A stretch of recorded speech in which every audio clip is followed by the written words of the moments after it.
Hello दोस्तों, नमस्कार, आदाब, स्वागत है आप सभी भाइयों का ज़िया स्टाइल में। दोस्तों आइए देखते हैं कमीज़ काटते हैं। देखिए सबसे पहले लंबाई और उसके बाद देखिए नीचे जहाँ पे निशान लगाए वहाँ से ऊपर हम चाक के लिए निशान लगाएंगे इतने पे, जहाँ पे हिप का निशान हम लोग जिसको कहते हैं। अगर कोई नाप है तो उसे हम नीचे से ही लगाएंगे।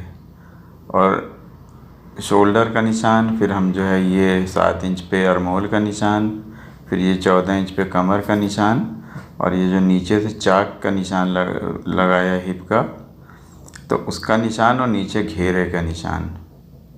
ठीक है, ये 5 निशान, यानी घेरे का और हिप का, कमर का 3 और सीने का 4 और ऊपर शोल्डर का 5। तो ये 5 निशान जो है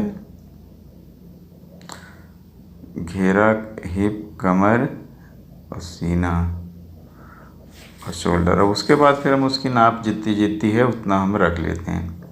और ये जो नाप का निशान लगाते हैं वो जब कोई कस्टमर नाप लेके आती है तो उसकी नाप की ये नाप है।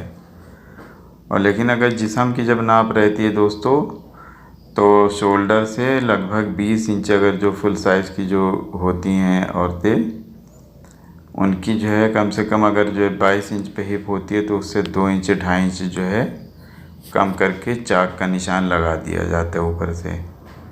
ठीक है, तो ये आप लोग ज़हन में रखिए। जब भी आप कटिंग करिए तो आप इसी तरीके से करिएगा, तो आप एकदम आसानी से कटिंग कर लेंगे। और इसमें कोई भी डिज़ाइन हो, मेन जो पल्ला होता है वो सामने और बैक कट जाता है, उसके बाद ही डिज़ाइन का हिसाब लगाया जाता है। ठीक है, जितनी भी पीस है पहले सामना बैक कट जाएगा, उसके बाद फिर जो है डिज़ाइन का कि कहाँ पास से डिज़ाइन है, कमर से है, हिप से है, या जो है उसके जो लेडीज़ का जो सीना होता है उसके नीचे से, एम्बेयर जिसको बोलते हैं, 3/4 से, यानी कमर और सीने के नीचे जो थोड़ा सा रहता है, जहाँ पे बॉडी अगर औरतें पहनती हैं, जहाँ पे बॉडी ख़त्म होती है। तो आजकल तो ब्लाउज़ ऐसे ही बहुत सा चल रहा है जो बहुत फैशनेबल रहती हैं। वो खाली ऊपर का सीना छिप जाता है, बाकी ब्लाउज़ जो है पीछे भी एकदम एक हिसाब से देखो डोरी डोरी लगाए रहती हैं, जो फैशन बहुत ज़्यादा जिनको करना होता है उनके लिए। तो उसके बाद फिर हम ये अरमोल का निशान देखिए इस तरह से लगा लेंगे। अरमोल का निशान लगाने के बाद हम यहाँ से जितना शोल्डर नापा उतना ही जो है यहाँ से तख्ती जिसको हम लोग बोलते हैं वो, और तख्ती से जब हम निशान खींचते हैं तो वहाँ से 1.5 इंच के ऊपर से गोलाई कर देते हैं। ठीक है, और उसके बाद भी अरमोल को नाप लेना चाहिए। कटिंग के बाद भी अगर थोड़ा बहुत छोटा पड़ा है तो उसको एडजस्ट किया जाता है। और अगर परफेक्ट आ गया एक ही बार में तो कोई दिक्कत नहीं है, एकदम अच्छी बात है।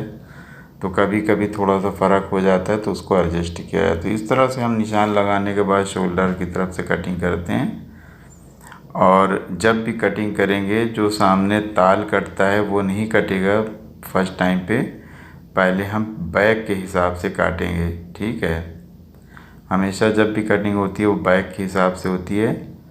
और उसके बाद जो है फिर हम ताल जो है जब कटिंग सामना बैक कर लेते हैं तब जो है ताल काटते हैं। तो इस तरह से देखिए चाक का दबाव रख के थोड़ा सा करीब जो है आधा इंच से ज़्यादा ये रख के, उसके बाद जो हम पीस में से ये सामना छुड़ा लिया। और ये निशान भी लगा लेते हैं। जब भी पीस पीछे रहती है तो आप निशान लगाएंगे तो आपको आसानी होती है। तो ये जो है निशान लग गया। और उसके बाद दोस्तों बैक के लिए हम इसमें पहले देखते हैं कि खड़ा आ रहा है कि नहीं आ रहा है। अगर खड़े में आ जाती है लंबाई तो खड़ा कटिंग कर लेंगे, अगर खड़े में नहीं आती तो मजबूरी है कि आड़ा काटना पड़ेगा।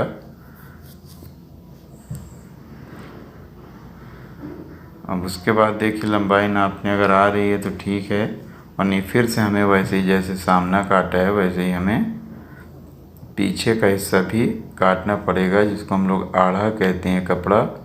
और दोस्तों एक चीज़ याद रखिए, जब भी कभी कटिंग करिए तो खड़ा तार काटिए, और कोशिश करिए कि कस्टमर से इतना कपड़ा मंगाइए कि खड़ा तार कटे।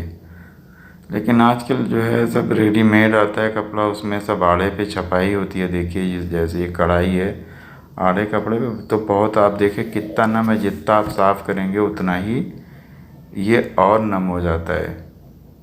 तो बेकार कपड़ा होता है। देखिए जिस तरह से ये उठा हुआ है कि 1.5 इंच का फ़र्क हो जाता है, तो फिर भी उसको एडजस्ट करना पड़ता है, मजबूरी है।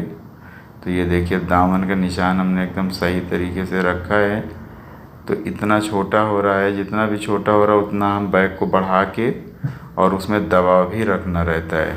ठीक है, ये देखिए हमने थोड़ा सा नीचे उतारा है, कोई डिसबैलेंस होता होगा कपड़ा तो इसकी वजह से हमने थोड़ा सा और नीचे उतारा है। तो फिर से हम लंबाई नापेंगे कि कितनी आ रही है।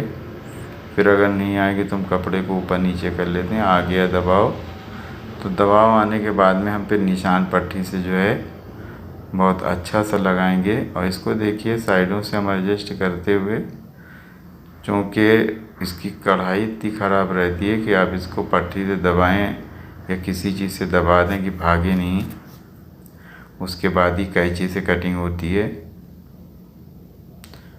बहुत ही ख़राब कपड़ा रहता है कभी कभी, तो कटिंग करने में बहुत दिक्कत होती है।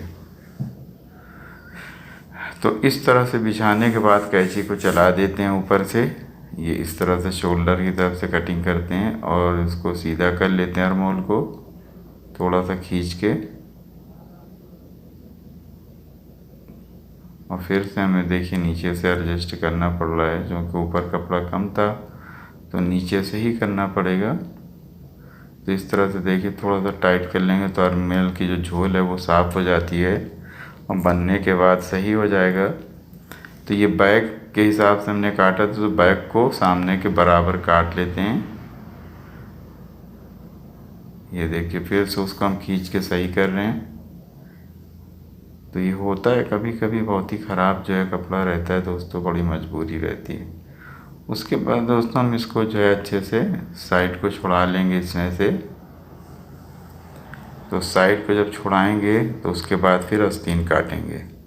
ये साइड छूट गया तो सामने बैक कट गया। तो जो भी लंबाई छोटी पड़ रही है तो हम उसमें कपड़ा जब लगाएंगे तो उसमें पिंटक्स 3 ठो डाल देंगे तो वो डिज़ाइन दिखेगी। ये सामने बैक कट के रेडी हो गया। अब इसमें से हम आस्तीन को जो है कटिंग कर लेते हैं। ये कपड़ा आस्तीन का, ये देखिए आस्तीन को बिछाने के बाद जितना बल्ला रहता है बल्ला नाप लेते हैं और बल्ले के हिसाब से ही दोस्तों जो है इसकी कपड़े को बिछाया जाता है। अगर 10 है तो हम इसको कम से कम 12 इंच रखेंगे। उसके बाद इस तरह से जो नीचे मोहरी का निशान लगा लेंगे। उसके बाद जो है देखिए इसकी लंबाई लगा लिया और उसके बाद जितना बल्ला है ये बल्ले का निशान लगा लिया जाता है और मोहरी का निशान लगा लिया जाता है और इस तरह से। और उसके बाद दोस्तों किरास पहले सीधा ऊपर से खींच लेंगे जहाँ पे निशान लगा था और उसके बाद यहाँ से राउंड करेंगे आर्महोल तलक, जहाँ पे हमने नीचे बल्ले का निशान लगाया है। और इसको नाप लेंगे कि 3.5 इंच पे आया कि नहीं। और उसके बाद दोस्तों हम क्या करेंगे कि इसको जो है कोशिश करेंगे कि ऐसे नाप लेंगे आर्महोल को कि आ रहा है कि नहीं। अगर सही है तो इसको हम पट्टी से आस्तीन का निशान पूरा लगा लेते हैं। और वो साइड पे कुत्ते दरवाजे के पास आ जाते तो उनको पानी से हटाना पड़ता। तो इस तरह से हम आस्तीन को भी छुड़ा लेते हैं, यानी कि कटिंग कर लेते हैं इस तरह से। ये देखिए, और थोड़ा सा मोहरी के पास इस तरह क्रॉस कर लिया जाता है कि मोड़ने पे छोटा बड़ा ना हो जाए। तो ये हमारी जो है पूरी कटिंग हो गई जंपर की। तो इस तरह से कटिंग होती है। तो देखते रहिए, सीखते रहिए। शुक्रिया।